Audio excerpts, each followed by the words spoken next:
আসসালামু আলাইকুম রহমতুল্লাহ।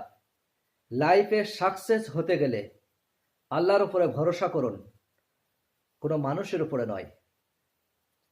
কঠোর পরিশ্রম করুন, অলসতা নয়। কোনো কাজকে ছোট মনে করবেন না, কাজকে সম্মান করবেন। অতিরিক্ত খরচ করবেন না, পয়সা জমানোর চেষ্টা করবেন। হিংসা করবেন না, মানুষের উপকার করবেন। হাত পাতার মানসিকতা রাখবেন না,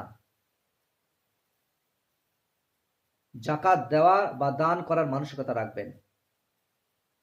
হাত নিচে করার মানসিকতা রাখবেন না, হাত উপরে করার মানসিকতা রাখবেন। কোনো মানুষের পেছনে গীবত করবেন না, তাহলে বেইজ্জতি হবেন। আর